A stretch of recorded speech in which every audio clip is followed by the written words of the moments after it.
Hi guys! Welcome back to my YouTube channel. So today, gagawa na naman ako ng panibagong bouquet na with coffee. Ito kasi yung request ni customer.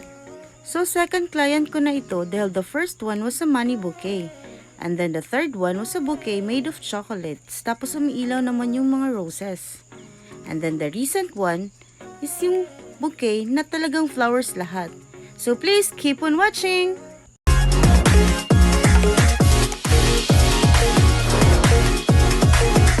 These are the materials na gagamitin ko sa aking bouquet.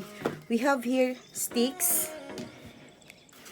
floral foam, Scotch tape, ribbon, rubber band, at saka ito yung coffee kasi ito yung request ni customer. So, 17 coffee to lahat. Pinag-cut ko na siya ng ganito kasi twin pack siya.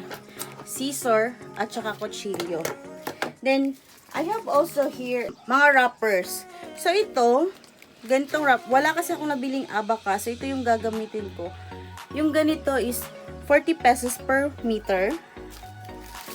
Then, I have here different kinds of wrapper. So, itong puti, dalawa yung binili ko. So, this is 18 pesos each. Tapos, itong blue, 2 pesos each. Then, itong purple, 15 pesos each. Then lastly, I have also flowers. So itong flowers, ang rose ko is 20 pesos each. Ito naman 20 pesos. Tapos ito 50 pesos lahat, itong maliliit na puti. Itong violet naman is 20 pesos each, parang isang branch na maraming ganto. So magsisimula na tayo. So first step is babalutan ko po ng Scotch tape ang aking floral foam.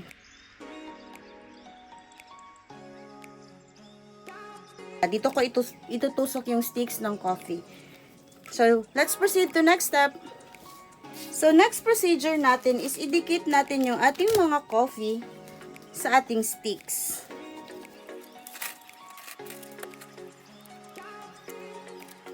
So, babalutan muna natin ng Scotch tape ang ating stick.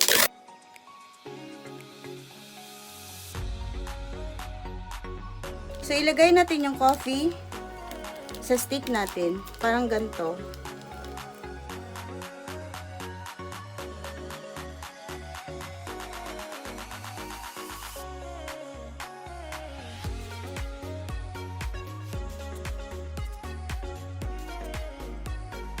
So, ganito yung mangyayari sa ating coffee pag nilagyan na natin siya ng sticks.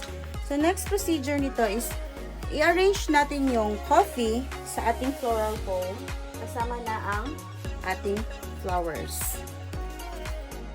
So, magiging spontaneous lang ako sa aking pag-arrange sa flowers since wala namang particular na design ang bouquet. As long as maganda yung presentation, maganda yung kinalalabasan. Since ito yung pinaka-first na layer, siya yung pinaka-mababa.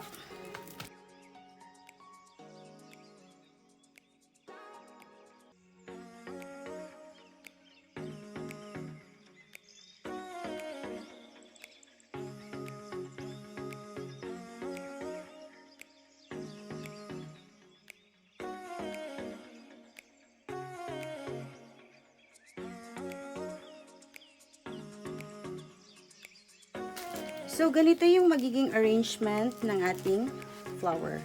So, next is, i-prepare na natin yung ating wrappers. So, ganitohin natin yung ating base na wrapper. So, pinaka-base ito.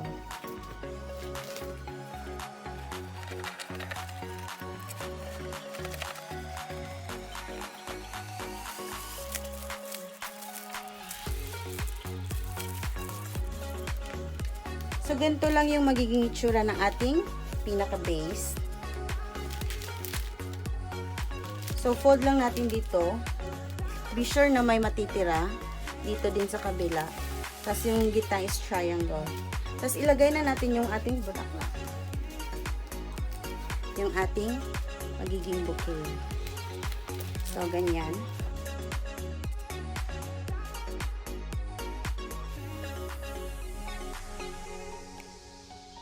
So, let's now proceed to our next layer, which is ang ating purple. So, hahatiin lang natin sa dalawa yung ating purple na wrapper. So, parang ganito.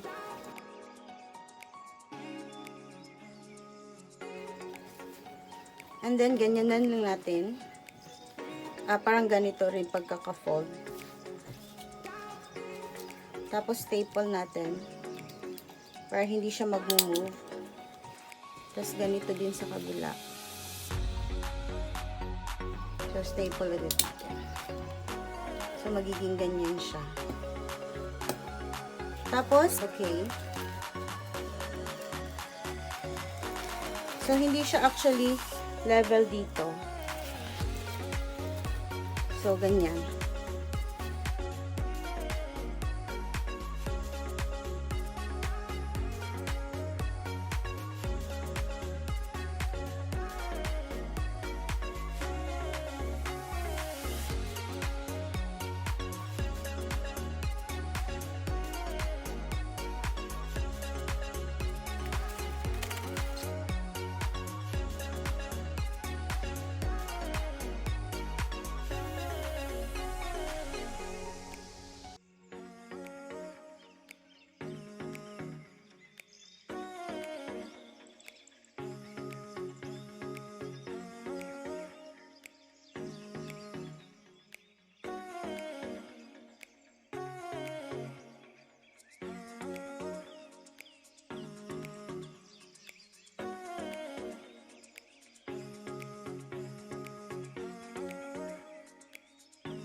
So this is the finished product.